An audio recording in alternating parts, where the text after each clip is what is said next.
Tu ngjatjeta uroj të jeni mirë. Popujt e ndryshëm të botës, racat e ndryshme, kulturat, fetë, përkatësitë gjeografike të planetit në gjithë shtrirjen e tyre mund të kenë shumë divergjenca. Por pjesa më e madhe e tyre bashkohen në disa pika të përbashkëta, në disa vlera dhe parime të përbashkëta. Si për shembull, mos vrit, mos prit, mos vidh, mos ha atë që s'është e jotja, mos i shih gruan tjetrit, mos i prek nderin tjetrit, mos ja prek pasurinë tjetrit, e kështu me radhë. Janë parime dhe vlera dhe norma për cilat bien dakord pjesa më e madhe e njerëzimit. Kemi dy ngjarje të mëdha sot. E para ka tronditur Amerikën, e dyta ka tronditur Amerikën edhe Izraelin. Dy ngjarje të cilat vijnë për dy arsye madhore. E para, letra e zbuluar nga shtypja amerikan, The New York Post dhe The Jerusalem Post. Dhe flasin për letrën e Charlie Kirk, të ndjerit Charlie Kirk, i cili u vra dhe u ekzekutua me një plumë në qafë më 10 shtatorin që kaloi. Nga një dorë që u zbulua sikur ishte 20 vjeçar, pati debate të mëdha, nuk është kjo pjesa ime e diskutimit, kush e vrau, si e vrau, kush mund ta ketë vrarë. Kjo është një temë të cilën ne kemi ezaruar, mund ta shihni poshtë tek bisedat që kemi bërë. Dhe në të njëjtën kohë shpallet paqja në Gazë. Ndalimi i luftës në Gazë, Donald Trump vendos paqen dhe i jep urdhër Benjamin Netanyahus që të ndalë menjëherë luftën në Gazë. Çfarë po ndodh në lindjen e mesme? Çfarë po ndodh në Amerikë? Përse tani letra e Charlie Kirkut, amaneti dhe këshillat e dashura të Charlie Kirk për Benjamin Netanyahun dalin në shtypin amerikan dhe në shtypin izraelit, siç do t'ju citoj dhe siç do t'ju them. Çfarë na tregon kjo letër e Charlie Kirk për Benjamin Netanyahu? Çfarë tregon ndalimi i luftës në këtë moment në Gaza? A do të kemi një paqe të përhershme dhe të qëndrueshme, siç e do Donald Trump, i cili ka dalë menjëherë dhe ka publikuar foton e tij duke lexuar letrën dhe propozimin dhe përgjigjen e Hamasit. Hamasit, të cilit i kishte lënë orën 6 të darkës si afat përfundimtar për kthimin e përgjigje për marrëveshjen dhe për t'i dhënë përgjigje propozimit të tij për ndalimin e luftës në Gaza. Hamasi nuk ka pritur orën 6 të dielës, por i ka kthyer përgjigje me njëherë. Dhe i ka thënë Donald Trump, jemi gati që ne t'i përgjigjemi dhe e falenderojmë përpjekjen e Donald Trump. Hamasi falenderon përpjekjen e Donald Trump për marrëveshjen e paqes, sikurse kanë falenderuar edhe vendet arabe, me në krye Katarin, Arabinë Saudite, Turqinë, Egjiptin dhe të gjitha vendet të cilat kanë patur ndikim dhe kanë bërë përpjekje të jashtëzakonshme që të arrihet kjo marrëveshje e paqes. Do të merremi me këto dy pika sepse janë shumë të rëndësishme, si lidhen me njëra tjetrën dhe si është tronditur edhe Amerika, edhe Izraeli nga këto dy ngjarje të mëdha, të cilat askush nuk e di të thotë me vendosmëri dhe me përpikmëri se ku e kanë qitjen e largët. Unë do të përpiqem që t'i shpjegoj ato momente apo zgjidhje strategjike të cilat fshihen brenda këtyre dy zhvillimeve të mëdha për situatën në tërësi dhe për zhvillimet e mëdha. Në mëngjesin e 2 majit të vitit 2025, Charlie Kirk, personazhi që pushtoi mediat e Amerikës, i djathti konservatori, njeriu që kishte rënë thellësisht në dashuri me Izraelin dhe një njeri që debatonte fort në Amerikë për tezat konservatore kundër politikave woke, i dërgon një letër Benjamin Netanyahus, në të cilën ai i tregon atij se çfarë duhet të bëjë Izraeli, që të shpëtoi urgjentisht nga kjo valë e madhe antisemitizmi, anti-izraelitizmi, anti-Netanyahu që është duke lindur në Shtetet e Bashkuara të Amerikës, veçanërisht në radhët e të rinjve aty. Çfarë i thot Charlie Kirk? Citon New York Post dhe Jerusalem Post Izraelitja letrën e Kirk, pikërisht tani, se çfarë i shkruan ai Netanyahu. Ai thot Netanyahu se ai është i dashuruar me Izraelin dhe se ka shumë dëshirë dhe prej rezultateve të kësaj dashurie të madhe dhe të sinqertë me Izraelin, ai ka detyrime që të jetë i hapur dhe i qartë dhe të jetë këshillues i mirë për Benjamin Netanyahu dhe për Izraelin në këto momente shumë të vështira që po kalon bota. Ishte i prekur dhe jep disa rekomandime për Benjamin Netanyahu që ai të tejkaloj këtë luftë të madhe PR-i që po i bëhet Izraelit dhe që Izraeli sipas Charlie Kirks është duke humbur në botë. Charlie Kirk i shkruan Benjamin Netanyahu dhe i thot se të rit evangelistë, protestantë, njerëzit e kishës që e duan dhe janë të dashuruar me Izraelin, pasi një pjesë e madhe e doktrinës tyre thot se duhet është prej dashurisë së Jezu Krishtit dashuria për Izraelin. Kjo është doktrinë religjioze, nuk do merrem me të. Por Charlie Kirk i thot të rinjt e krishterë të dashuruar pas Izraelit po më bëjnë pyetje dhe po ngrejnë pyetje të mëdha. Përse Izraeli është duke kryer krime masive në Gaza, si është e mundur që një shtet që ne e duam kaq shumë, një shtet që ne e duam për hatër të Jesus Christ, ne duam për hatër të Zotit të tyre, pra të Zotit të Jezu Krisht, sipas doktrinës së tyre, si është e mundur që janë duke bërë këto masakra. Dhe ne, thot Kirk, nuk dim si të përgjigjem. Ndaj, Kirk jep disa rekomandime për Benjamin Netanyahu se si të mbyllet lufta. Por nuk i jep atij sugjerime se si ta mbyll luftën, por i jep atij sugjerime dhe një plan, i cili sipas New York Post dhe Jerusalem Post i tregon Netanyahus se si ai të fitoj dhe të ndërtoj një plan të mirë PR-i dhe marketingu që të bindin Amerikën, të rinjtë e Amerikës dhe të rinjtë e botës, që nuk është Izraeli ai që po bën krime, as Benjamin Netanyahu nuk ka krime në Gaza, por është Hamasi ai që po i bën të gjitha këto dhe gjithë bota është duke gënjur dhe duke mashtruar. Unë e dua shumë, thot Izraelin, dhe kjo dashuri e imja e madhja më detyron që t'jem shumë i sinqert me ju.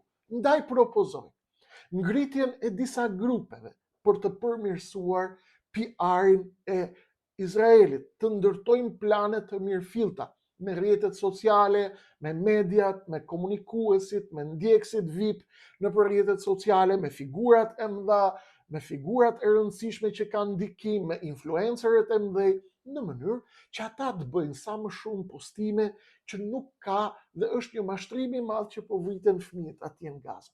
Nga ana tjetër, përpara kësaj letre apo pas saj, nuk e dim se cila mund të ketë qenë përgjigja e Netanyahus. Në fakt, Netanyahu ka dalë dhe ka thënë se kjo letër e Charlie Kirk për Netanyahu dhe për Izraelin e dërguar mëngjesin e 2 majit të 2025 nuk është gjë tjetër përveç se një dëshmi e qartë se sa shumë e ka dashur Charlie Kirk Izraelin dhe Izraeli Charlie Kirkun, përrjedhoi të gjitha pretendimet se ai është vrarë nga Izraeli apo nga Mossadi apo janë pretendimet të pabaza, thot Benjamin Netanyahu.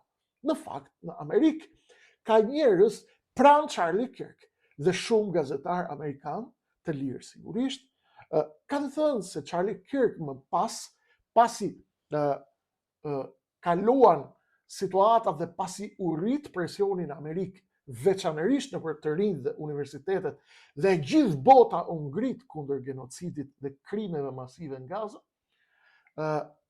kishte nisur të ndryshojë qëndrim ndaj Izraelit.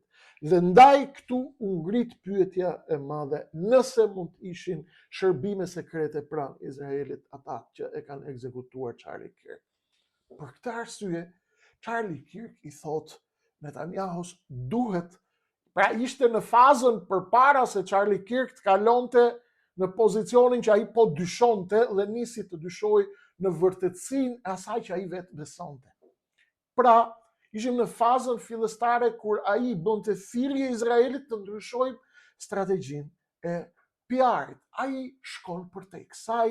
Charlie Kirk në letrën e tij sipas New York Postit dhe Jerusalem Post i thot që ne duhet të ndërtojmë një ekip me ish të burgosur nga Hamasi të liruar prej tyre, i marrim, i sjellim, i paguajmë, i shëtisim nëpër Amerikë, i shëtisim nëpër botë dhe t'i tregojnë atyre makabritetin e palës tjetër palestineze. Dhe kështu ne fitojmë një betejë të rëndësishme PR-i me Izraelin dhe kështu pastrohet edhe figura e Netanyahus, pastrohet edhe figura e Izraelit në përbot, sepse siç po e shohim qartë, Zoti Netanyahu i thot Kirk, ju shumë shpejt do ta humbisni Amerikën, ju shumë shpejt do ta humbisni për krahjen e verbër të Amerikës për Izraelin dhe për politikat tuaja shfarrose masive gjenocidale që jeni duke kryer në Gaza. Benjamin Netanyahu e nxjerr dhe e tregon dhe e marketon këtë letër dhe thot, ja, pra ne kemi qenë miq me Charlin, mos shpifni dhe mos sajoni si kur pas ka qenë shërbimet sekrete izraelite pas ekzekutimit të tij. Çfarë shkruhet në letër, sigurisht mund të analizohet gjatë, por çfarë thon raportet amerikane tashmë për dëshminë e Clarkut në atë letër, pra për këshillat e Charlie Kirk në atë letër për Benjamin Netanyahus. Shkojmë tek raporti i Responsible Statecraft, i cili thot $7,000 janë përgatitur nga një plan PR-i për të shpëtuar figurën e Izraelit dhe Netanyahus, janë përgatitur një plan për të paguar $7,000 për çdo postim në rrjetet sociale, për në Facebook, Instagram dhe në TikTok, për influencer të cilët kanë ndikim në rrjetet sociale dhe kjo do të ishte një fushat që kontrollohet dhe dirigjohet nga kompania Bridge Partners e sugjeruar nga Charlie Kirk dhe Bridge Partners është ngushësisht e lidhur me Ministrinë e Jashtme Izraelite në Tel Aviv, që është përgatitur pra ky projekt PR-i për të pastruar dhe për të dhënë imazh pozitiv për qeverinë e Benjamin Netanyahus. Izraeli gjithashtu, sipas po të njëjtit raport të Responsible Statecraft, ka bërë një marrëveshje $6 milion me kompaninë Clock Tower X amerikane për të stërvitur, për çfarë? Për stërvit ushtar, për stërvit njerëz, për stërvit të rinj amerikan, jo. Për të stërvitur algoritmet e ChatGPT-s në mënyrë që ajo, kur të hyjnë njerëzit, të bëjnë kërkime dhe të pyesin dhe të kërkojnë të mbrijnë në përfundime të caktuara, programimi i ChatGPT-s nëpërmjet një investimi dhe nëpërmjet procesit të stërvitjes së algoritmeve të flasë dhe të bëjë hartime të bukura për Izraelin dhe veçanërisht për qeverinë e Benjamin Netanyahus.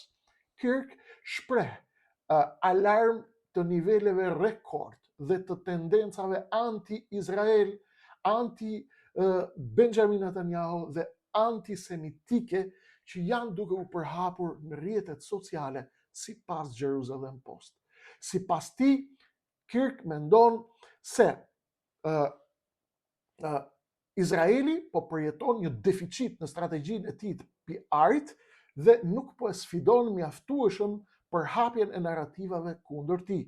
Njofton gjithashtu Jerusalem Post që të ketë shkruar Charlie Kirk në rrjetin e tij. Ndaj, një tjetër sugjerim i Charlie Kirk ishte krijimi i një intervenimi komunikimi për të kundërshtuar gjithë këtë rrjet rrenash i cili thotë se po vriten fëmijët në Gaza dhe po ndodh genocid atje. Duhet ta ndryshojmë urgjentisht këtë, sepse ai mendon se ne do ta humbasim Amerikën shumë shpejt nëse Izraeli nuk lëviz.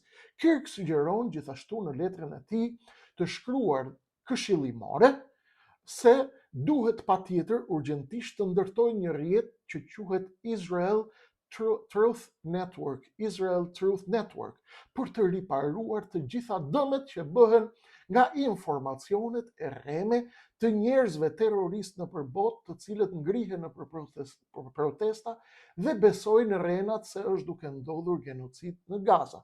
Ai propozoi gjithashtu që Izraeli të ndërmarrë veprime më aktive për të ndaluar këto. Ai theksonte Kirk, sipas shtypit amerikan dhe atij izraelit, se Izraeli ka lënë narrativën kryesisht në dorë të amerikanëve dhe nuk është përfshirë mjaftueshëm në këtë strategji, por ai thotë se amerikanët nuk do ta bëjnë ashtu siç duhet atë që duhet ta bëjë vetë Izraeli. Pra, njoftimi vjen i qartë. Strategjia është e qartë dhe Kirk aso kohë ishte i pasionuar dhe ende nuk i kishte rënë perdhja. Pas disa muajsh, javësh dhe muajsh, pasi e shkruajti letrën këshilluese për Bibin, ai ndryshon mendim dhe qëndrim për genocidin në Gaza dhe bashkë me të ndryshojnë dhe miliona të ri amerikanë, të cilët kishin ndikim të drejtë për drejtë nga Charlie Kirk dhe ishte një ndikues i madh tek rrethet protestante, evangeliste, konservatore, të krishtera, të cilët e shohin, e kanë pjesë të besimit të tyre, e kanë adhurim të Zotit, pjesë e ritualeve të adhurimit të Zotit, është dashuria për Izraelin. Ndaj loja po bëhej shumë e komplikuar dhe nga Amerika nisën të vinë lajmet se Charlie Kirk po ndryshon qëndrim dhe erdhi 10 shtatori dhe qafën e tij e përshkoi një fishek që i dha fund jetës tij në fjalimin e famshëm në Uta. Menjëherë pas kësaj, në të njëjtën kohë me këtë, vjen njoftimi nga Shtëpia e Bardhë dhe nxjerr një postim. Shtëpia e Bardhë njofton ndalimin e luftës në Gaza. Çfarë ndodhi? A u hodh Amerika kundër Izraelit apo ishte një lojë e amerikanëve për ta tërhequr Benjamin Netanyahu në një masakër të kontrolluar dhe më pas në një skandal siç ishte goditja dhe bombardimi i Katarit, aleatit më të madh të amerikanëve në lindjen e mesme dhe një ndërmjetës i besueshëm për të gjitha konfliktet, qoftë me Hamasin, qoftë me Xhihadin, qoftë me Talibanët, qoftë me Iranin, qoftë me shumë organizata tjera në Afrikë. Dhe më pas erdhi fshikëllima. Donald Trump jep dhe nxjerr një foto nëpërmjet të cilës i tregon popullit amerikan dhe mbar botës. Dhe i thot: "Unë, Donald Trump, e arrita premtimin tim dhe e vendosa paqe në Gaza. Letër ultimatum. Benjamin Netanyahus urgjentisht ndalo luftën në Gaza." Dhe shokohet Izraeli. Ka patur reagime të shumta, por izraelitët në ditë shtune e kanë të shenjtë. Janë pushim dhe nuk ka shumë përgjigje të mëdha. Nesër do të vinë përgjigjet dhe reagimet të mëdha. Por Ben-Gvir dhe Smotrich, dy radikalët psikopetër në qeverinë e Bibi Netanyahus, ishin ata të cilët nuk e shikojnë me pozitivitet dhe refuzojnë të marrëveshjen, sepse ata thonë ne duhet të shkojmë përpara. Çfarë ka kjo marrëveshje paqe dhe sa e vërtet është ajo? Del me njëherë Hamasi dhe thot: "E falenderojmë presidentin Trump për sugjerimin e tij dhe pranojmë kushtet e tij. Falenderojmë Katarin, Turqinë, Egjiptin, Arabinë Saudite dhe të gjitha, Jordanin dhe Emiratet dhe Kuvajtin dhe çdo që kanë ndikuar në këtë marrëveshje dhe u themi se ne jemi gati pa asnjë kusht të realizojmë këto." Çfarë po ndodh dhe ç'thon kushtet? Ç'thon cilat janë pikat? Hamasi shumë shkurt, nuk do ju marr kohë se jemi në fundjavë. Edhe ju doni të pushoni, edhe un kam nevojë të pushoj. Cilat janë pikat shkurt?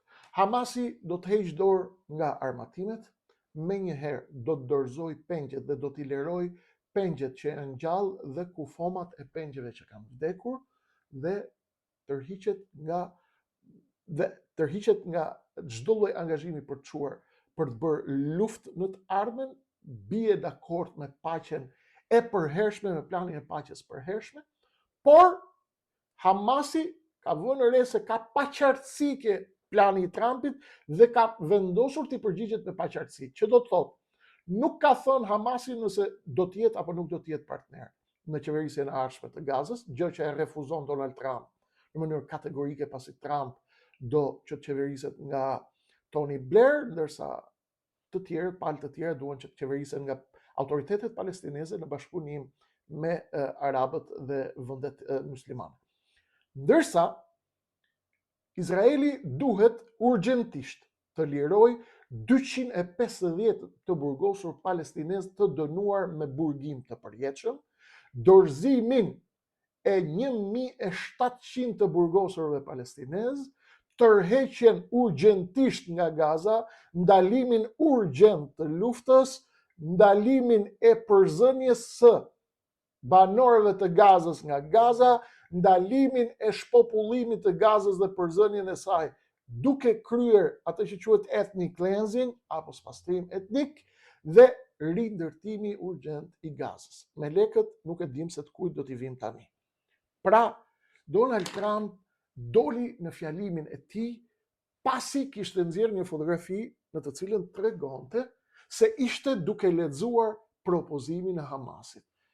I emocionoi njerëzit mbrëm në darkë dhe me njëherë pastaj nxjerr një foto tjetër në të cilën ai po nga shtëpia e bardhë, nga zyra ovale, jep intervistë me kamerat përpara, jep intervistë dhe njofton botën që Donald Trump e realizoi tashmë qëllimin e tij të madh, vendosja e paqes në Gazë. Benjamin Netanyahu është ndërmjet flakëve të asaj ku donte të shkonte dhe popularitetit për cilin po e projektonte duke pushtuar Gazën, tashmë kjo narrativ i ra, dhe ndërmjet presionit të së djathtës ekstreme brenda qeverisë së tij, Smotrich dhe Ben-Gvir, të cilët kanë dalë duke shkul flokët dhe duke ulë rit, çfarë është kjo që na bëri Trumpi dhe çfarë është kjo që na bëri Benjamin Netanyahu. Netanyahu i ka thënë, shikoni, Trump do të hyjë dhe do të ngatërohet prapë, këmbët e tij do të ngatërohen me arabët, me turqit. Arabët nuk do të merren vesh me njëri tjetrin, nuk do të merren vesh as me turqit, do të fillojnë të merren dhe të hanë kokat e njëri tjetrit. Trump do të merret me dosje më të mëdha dhe ne kemi fushën bosh. Pra, Benjamin Netanyahu pretendon dhe mendon se kur të vim tek momenti i zbatimit të planit, do të kemi përplasje mes arabëve dhe muslimanëve. Pse?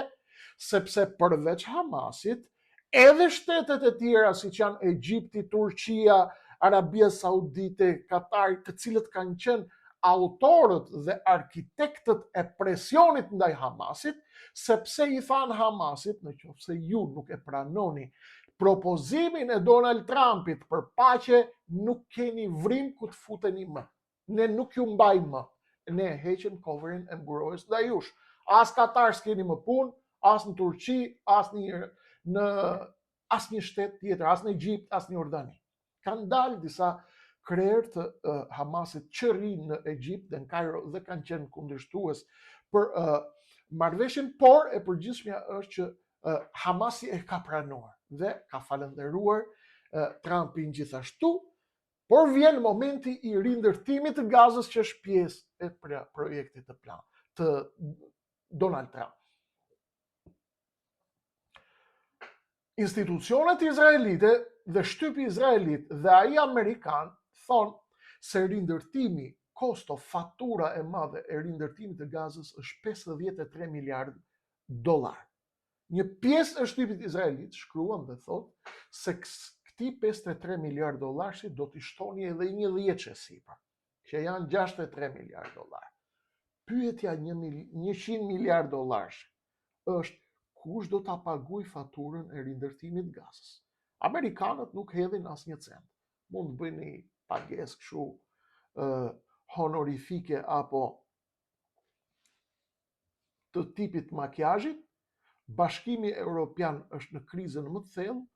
Arabët paguajnë, s'paguajnë, kush do paguaj, sa do paguaj ky, sa do paguaj ai, turqit do paguajnë apo s'do paguajnë.